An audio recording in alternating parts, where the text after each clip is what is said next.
Buenas tardes a todos. Pues la reflexión de esta tarde pretende ser un consejo pragmático, una lección de vida, que podríamos decir, ¿no? Y como diría el tío Ben, el tío de Peter Parker, alias Spider-Man, un gran poder a veces conlleva una gran responsabilidad. Y lo cierto es que nosotros tenemos el poder y la responsabilidad de decidir qué hacemos con nuestras vidas. Y esa es una gran responsabilidad y es un gran poder. Por eso he escogido este pasaje como base para la reflexión de esta tarde. No sé cuántos de vosotros conducís. ¿Cuántos de vosotros conducís? Levantad la mano. Muy bien. Pues entonces vosotros me entenderéis mejor. No sé cuántos de vosotros os habéis encontrado en esta situación, en la que tú estás conduciendo y de repente otro conductor se pone a tu lado y te empieza a gritar y a veces hasta a insultar por el hecho de que no ibas a la velocidad que tú tenías que ir o te has puesto en el carril que no tocaba cuando él quería hacer otra cosa, ¿no? Y entonces te empieza a dedicar una serie de halagos y de improperios y te dice de todo menos guapo, ¿verdad? Y por si eso fuera poco, acto seguido pisa el acelerador, te adelanta como un rayo, se pone delante de ti y luego el semáforo está en rojo.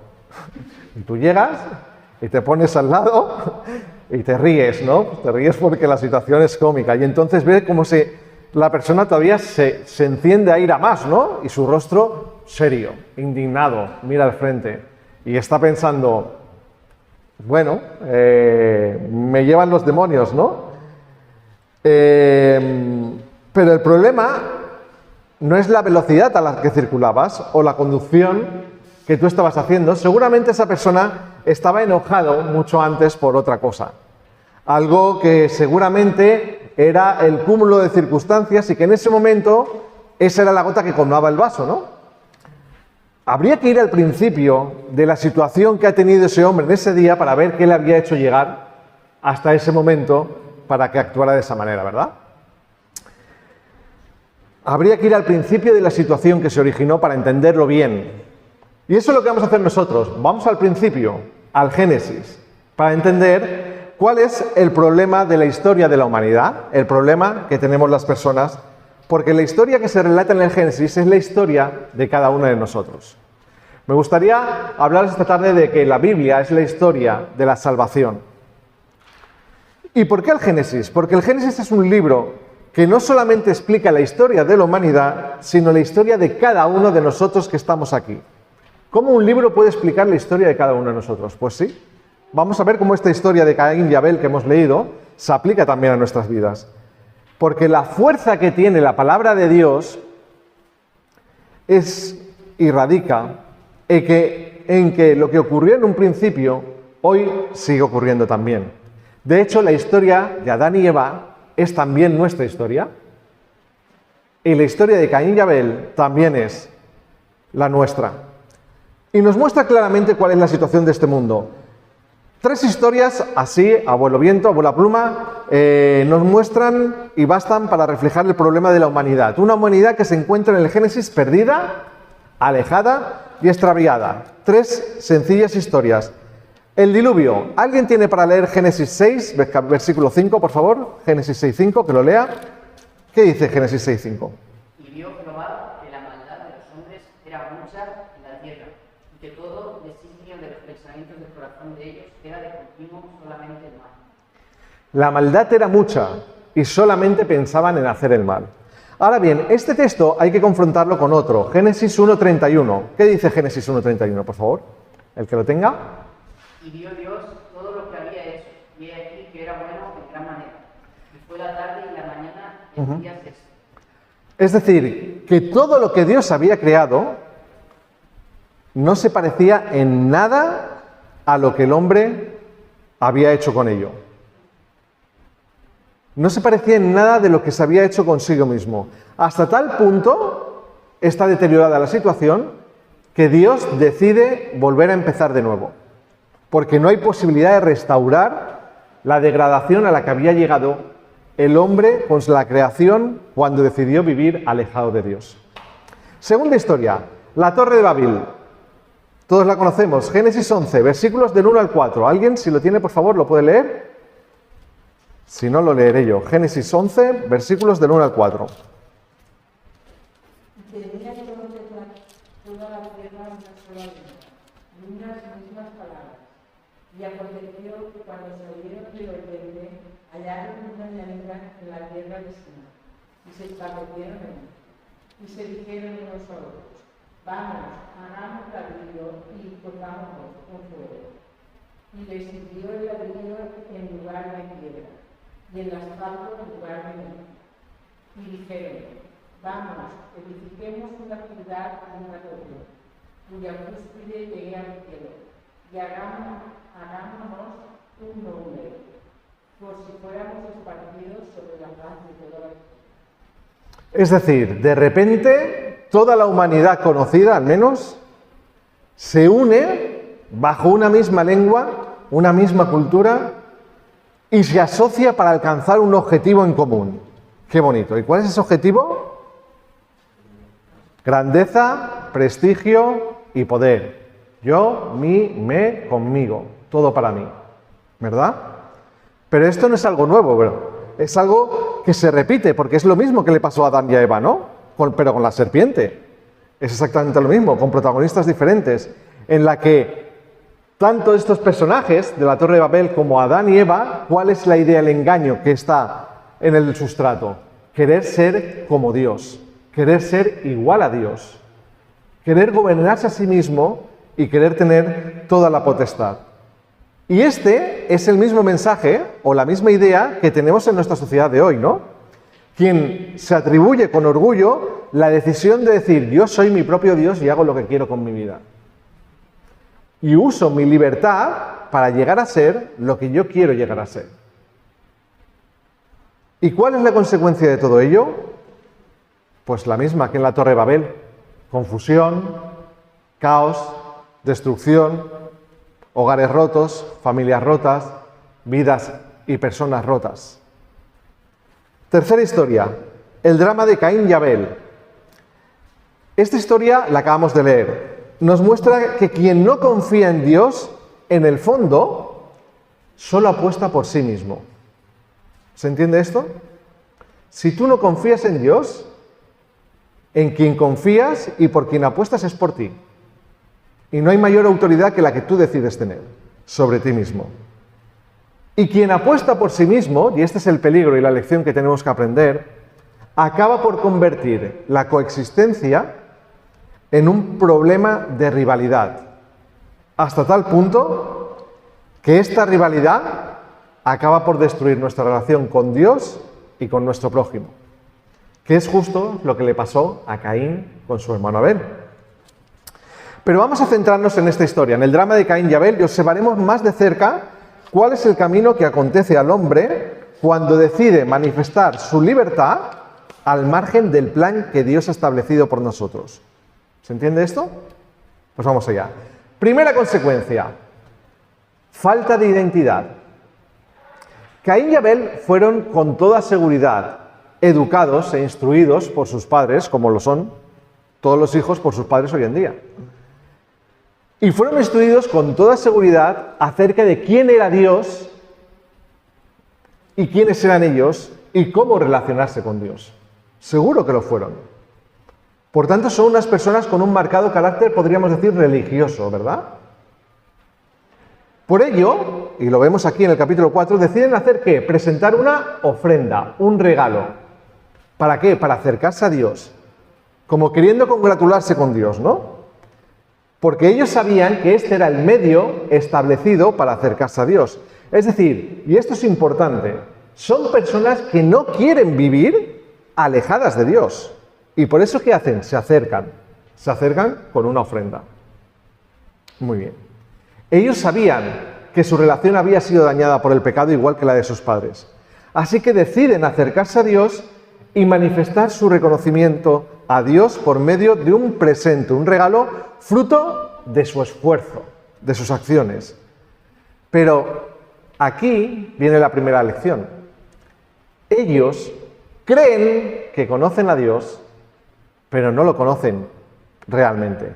Ni siquiera saben quiénes son ellos mismos. Y entonces Dios aprovecha para darse a conocer y explicarle cómo se tiene que acercar uno a Dios. La ofrenda de Abel fue un sacrificio, ¿cómo? ¿Animal o vegetal, podríamos decir? Animal, ¿verdad? Animal significa que había derramamiento de sangre.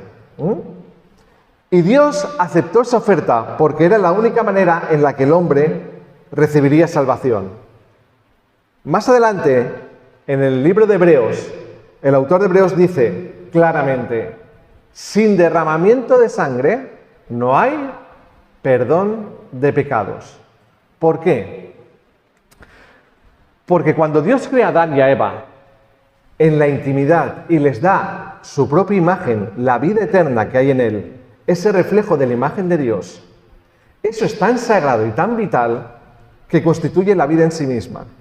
Y cuando tú rompes con eso, rompes con la vida, el resultado de eso, ¿cuál es? La separación, la muerte. Por tanto, lo que Dios quiere mostrarles es que el pecado es tan serio que trae consecuencias de muerte y de separación eternas a nuestras vidas.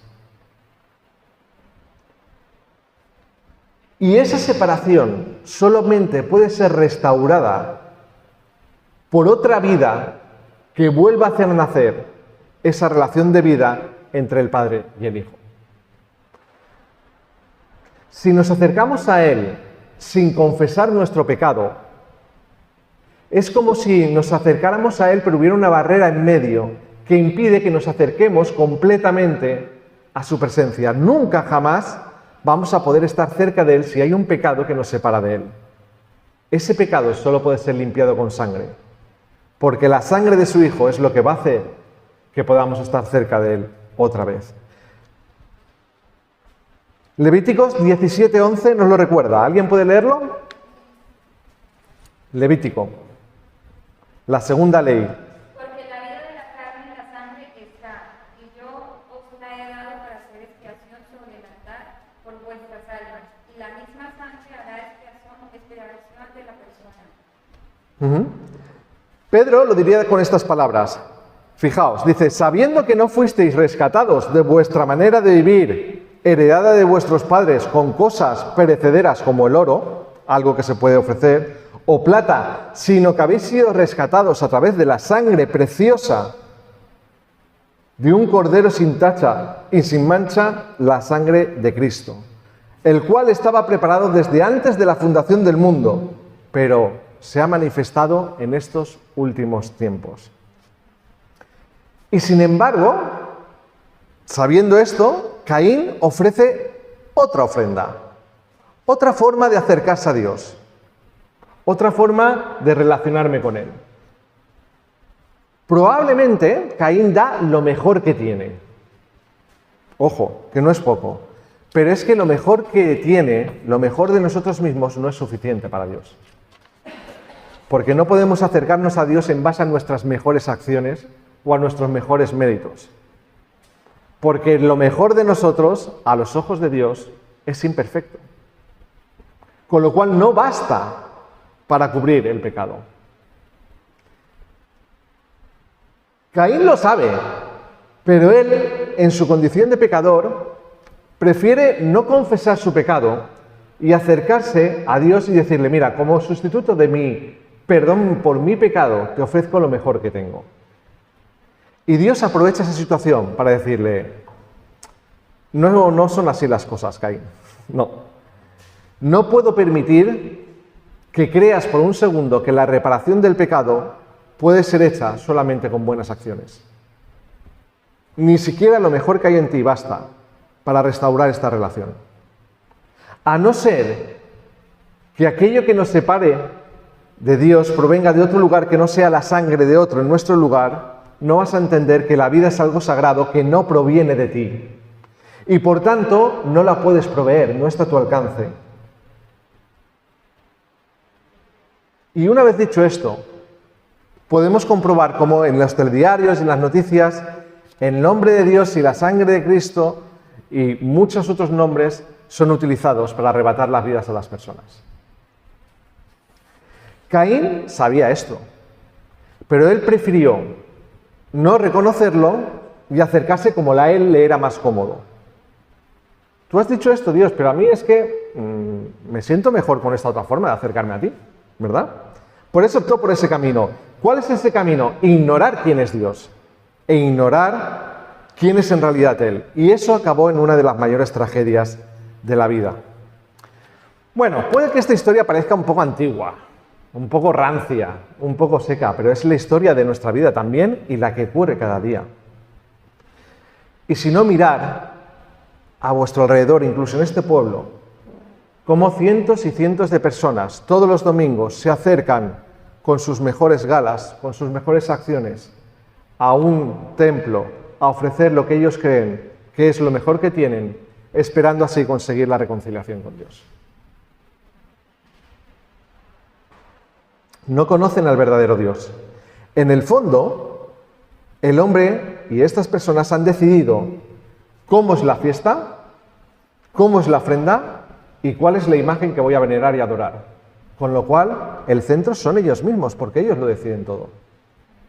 No les importa quién es Dios en realidad. Por eso la advertencia amorosa de Dios a Caín se centra, y fijaos bien, porque luego la historia se centra todo el rato en corregir a Caín, y David lo habla hasta el final, porque Dios quiere que Caín entienda lo que está haciendo mal, ¿no? ¿Y cuál es la consecuencia de vivir o de actuar como Caín? Lo vamos a ver ahora. Frustración, sufrimiento, envidia y muerte.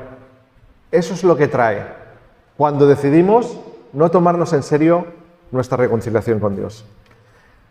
La segunda consecuencia es la esclavitud. Versículo 4 dice así, fijaos, por lo cual Caín se irritó en gran manera y se abatió su rostro. Eso es lo que dice el versículo 4, ¿no? Lo hemos leído. Es decir, Caín reacciona con tristeza y su rostro decae. Y Dios interviene preguntándole, ¿cuál es la causa de su tristeza? Y comienza el versículo con una pregunta condicional y luego sigue con otra condición, porque este diálogo nos muestra qué es lo que está ocurriendo en el interior de Caín. Y Dios le dice, vamos a ver, si hicieres lo bueno, ¿no serás exaltado? Y si hicieres el bien, si hicieres bien el pecado, está a la puerta. La Nueva Versión Internacional lo dice así, si hicieras lo bueno, podrías andar con la frente alta, pero si haces lo malo, escúchame, el pecado te acecha. Como una fiera, está listo para atraparte. Y aquí viene lo más importante. No obstante, tú puedes dominar al pecado. El pecado que mora en ti. Existe un claro paralelismo entre la ira de Caín y su rostro decaído, ¿verdad? Dios advierte a Caín del peligro que está corriendo. Si se deja dominar por el pecado, estás perdido. Una cosa te va a llevar a otra, y vas a acabar como el del coche del semáforo, maldiciendo, frustrado y enfadado contigo mismo y diciendo que es todo un asco.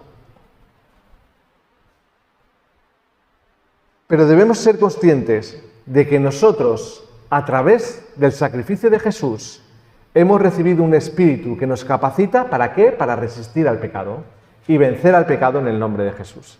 Y no hay excusa para no resistirlo. Eso es lo que nos está diciendo el texto. Decidir cómo voy a vivir mi vida es un acto de libertad.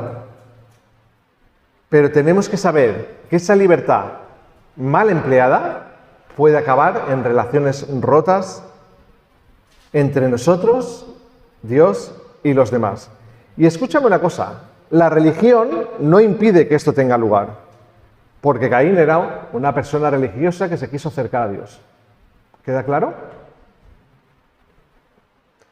Vivir de la manera que se pretende o nos pretende enseñar Caín, instalado en la autosuficiencia de uno mismo, nos empobrece hasta el punto de que somos una amenaza para el resto de nuestros congéneres. Preferir siempre a uno mismo lo que yo quiero, antes que a Dios, nos hace vivir en un constante estado de rivalidad. ¿Se entiende esto? De que yo quiero tener lo que tiene el otro Yo quiero vivir como viene el otro, quiero las vacaciones del otro, quiero la familia del otro, quiero el trabajo del otro, quiero siempre. Esa es la trampa, la esclavitud en la que nos atrapa el pecado. Lejos del propósito de Dios de llevar su imagen, que es para lo que hemos sido creados, somos una amenaza para los demás. Vaya cambio, ¿eh? Una amenaza para la forma de vivir de los demás. Y es por eso que Caín pasa de ser el guardián protector de su hermano, que es lo que era al principio, a ser, ¿qué? Un asesino. ¿Cómo ha cambiado la historia, eh? ¿Cómo ha cambiado la historia? Tercera consecuencia y última, alejamiento y frustración. Se repite el mismo patrón que Adán y Eva, la degradación va en aumento y la acción de Caín le hace más culpable. ¿Qué hace Caín? Le dice, perdóname Señor porque he matado a mi hermano en un acto de impulso. No. ¿Qué hace? Miente, como Adán. La mujer que me diste es que me... ¿no? Y lejos de pedir perdón, ironiza y le dice, ¿acaso soy yo guardián de mi hermano? ¿Desde cuándo, no? Y es más, rechaza la responsabilidad de su pecado. Hasta tal punto que la decisión de Caín de vivir sujeto a sus deseos y hacer lo que él quiere, alejado de Dios, le ha llevado a despreciar totalmente la vida. En primer lugar, la suya propia. ¿Por qué? Porque lejos de Dios no es capaz de encontrar una motivación suficiente para encontrarse a gusto consigo mismo y sentirse realizado. Y también le lleva a acabar con la vida de su hermano. Y es entonces cuando la frustración se desata. Porque vivimos de acuerdo a un propósito completamente diferente al que hemos sido creados. Y el estigma del pecado acaba de hacerse dueño de nosotros y nos lleva, una vez detrás de otra, a vivir una vida insatisfecha. Y fijaos bien, porque hay un paralelismo entre Génesis 3:16, que es Adán y Eva, y Génesis 4:7, que es lo que sucedió con Caín y Abel. En Génesis 3:16 dice, Dios dice a la mujer, tu deseo será para tu marido, y él se enseñoreará de ti. Ahora pasamos al 4:7 que hemos leído. Dios le dice a Caín, a ti será su deseo, y tú te enseñorearás de él. Ahora, la razón por la cual es importante ver esto es porque nos muestra más claramente lo que se entiende por deseo. Cuando el versículo 4:7 que hemos dicho dice que el pecado está a la puerta del corazón de Caín como un león rugiente esperando a quien devorar, y que a él será su deseo, significa que el deseo del pecado quiere enseñorearse de él, derrotarlo, someterlo y hacerle su esclavo. Y si vamos al 3:16, ¿vale? El significado es el mismo. Porque cuando le dice, tu deseo será para tu marido, significa que cuando el pecado se enseñoree de la mujer solo va a anhelar someter y mandar y explotar al marido de la misma manera que cuando se enseñoree sobre el hombre, querrá someter a la mujer, explotarla y gobernarla, y de ahí provienen, entre otras cosas, el machismo y los malos tratos. Porque a través de la fuerza el hombre pretende ejercer ese dominio descontrolado sobre la mujer. Porque se siente frustrado de alguna manera al no conseguir lo que él quiere. De manera que estamos destinados a explotarnos mutuamente o en el mejor de los casos a vivir vidas incompletas si nos empeñamos en vivir alejados del propósito y del plan de Dios. Esas son las malas noticias. Ahora vienen las buenas. ¿Por qué? Porque esa es la historia de Caín, pero no tiene por qué ser la tuya. Y si te fijas bien, esta historia tiene que ver mucho contigo, porque ¿cuántas veces con nuestra boca somos capaces de dar palabras de muerte y de condenación hacia las personas? Solamente porque deseamos que se sientan así. ¿Y cuántas veces, qué pocas, somos capaces de dar palabras de vida conforme a lo que Dios nos ha enseñado? ¿Cuál será el final de la historia? Bueno, sabemos cómo fue la de Caín. Pero ¿cómo reacciona Dios ante todo esto? ¿Le paga con la misma moneda a Caín? ¿Le dice, está bien? Tú has decidido lo que has querido, apáñatelas. ¿Reacciona así Dios? No, ¿verdad? En primer lugar, le declara cuál es su situación, la realidad en la que él se encuentra. Y le muestra por tercera vez el mal que ha realizado y las consecuencias que se derivan de él. Por tanto, ahora serás expulsado y podéis leerlo, no lo voy a leer yo por amor al tiempo. Una vez más, esto sí que me interesa recalcarlo, Dios no se olvida de su creación. No la arroja olvidada a su suerte y lo trata igual que él trató a Abel. Dice la palabra que Dios le protege con una marca para que no atenten contra él, porque dice, cuando todo el mundo sepa lo que he hecho, van a venir a por mí y ven a matar. Y Dios le dice, no, porque yo te voy a hacer una marca, y aquel que atentare contra ti será 7 veces maldito. No es un premio, simplemente Dios está rompiendo con esta espiral de violencia para decirle, la venganza no forma parte de mi identidad ni de mi naturaleza. Por eso, no voy a permitir que otros hagan contigo más mal del que tú has hecho. Porque el mal se rompe con el bien. Y por eso lo protege. Ese es el final de Caín porque él lo consiguió. Pero ¿y nosotros? ¿Cómo somos? ¿Somos como Caín? ¿O somos más como Abel? Que parece un invitado a esta historia que no tiene mucha importancia, que pasaba por allí y que solamente fue una víctima por querer hacer el bien. Hay una cosa que está clara, y es que la historia de Caín y Abel, y con esto concluyo, no es la historia de buenos contra malos, sino la historia de personas malas y la historia de personas malas e imperfectas, pero con un Dios que es perfecto. ¿Se entiende esto? Porque como dice la Biblia, no hay ni uno solo que sea justo, perfecto ante Dios. No hay quien tenga entendimiento ni quien busque a Dios, porque todos han ido por mal camino, todos se han extraviado, no hay quien haga lo bueno, ni siquiera uno. Como decía antes, la mala noticia es que en cierto modo todos llevamos un Caín dentro. Pero además es así porque la sangre de Jesús tuvo que ser derramada para que hubiera esperanza para nosotros. Puede que pienses que esta historia no tiene nada que ver con tu vida. Puede que pienses, oye, mira, yo no he pedido que nadie muera en la cruz o en mi lugar. Eso no tiene nada que ver conmigo. ¿Sabes qué confirma eso? Confirma que la historia del Génesis se repite de nuevo hoy en día. Claro que tiene que ver contigo. Cada día Dios nos da una nueva oportunidad y nosotros seguimos rechazándole. Seguimos sin arrepentirnos de nuestro pecado y nos acercamos con nuestro pecado delante de Dios y decimos, haz lo que pueda con nuestra vida, pero no te voy a confesar mi pecado. Pero, ¿recordáis aquellos libros que leíamos de pequeños que tenían finales alternativos, que se llamaban Elige tu propia aventura? Que tú ibas y decías, si te interesa hacer esta decisión, vete a la página 25 y sigue la historia. Si al contrario vas a hacer esta otra decisión, vete a la página. Pues ese es nuestro final. Nosotros podemos elegir el final de nuestra historia. No tiene por qué ser nuestra historia como la de Caín. ¿Sabéis por qué?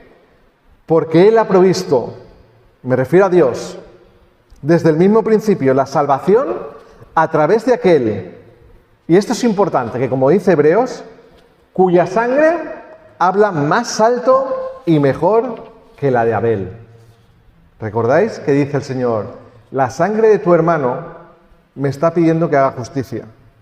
Y Dios oye la sangre de Abel. Pero en Hebreos dice, pero hay uno que es mayor que Abel y cuya sangre ha sido derramada por todos y cada uno de nosotros. Y si escuché la de Abel, ¿cómo no voy a escuchar la de mi propio hijo? Que me dice que tus pecados están perdonados si tú quieres acercarte a Él. Que Él lo ha hecho todo. Que Él te invita a tener una relación personal con Él.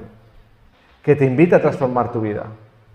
Que tu vida no tiene por qué ser frustrada, ni miserable, ni sin propósito, sino llena de paz y de otras muchas cosas. Si la sangre de Abel habló para acusar a su hermano y señalarlo como culpable, la sangre de Jesús nos habla de perdón y de absolvernos de nuestro castigo. Si la sangre de Abel habló para pedir justicia, La sangre de Jesús habla desde la cruz para decir en nuestro lugar, Padre, perdónalos, porque no saben lo que hacen. Toma mi vida en su lugar. Si la sangre de Abel habló en el pasado, la sangre de nuestro buen Dios habla hoy para decirnos, consumado es. Todo está hecho ya, solamente acepta el regalo que hoy te doy. Puede ser tuyo. Su sangre nos habla de paz, de amor, de libertad y de salvación. Dios se acerca hoy a nuestra vida y nos habla de todas estas cosas, pero también reclama, importante, arrepentimiento. ¿Para qué? ¿Por orgullo de Dios? No. Para que el pecado no se enseñoree de tu vida. Para que seas libre. Porque si confesares con tu boca, serás salvo y libre. Es lo que dice 1 Juan también 9. Si confesamos nuestras ofensas uno a otros, Dios es fiel y justo para perdonarnos y andar en esa libertad que nos da Cristo. Así que disfrutemos de esta salvación que Dios nos ofrece, que es una salvación triple, porque nos salva de nosotros mismos, nos salva del pecado y nos salva de vivir alejados, sin identidad y extraviados sin propósito. Que el Señor nos bendiga.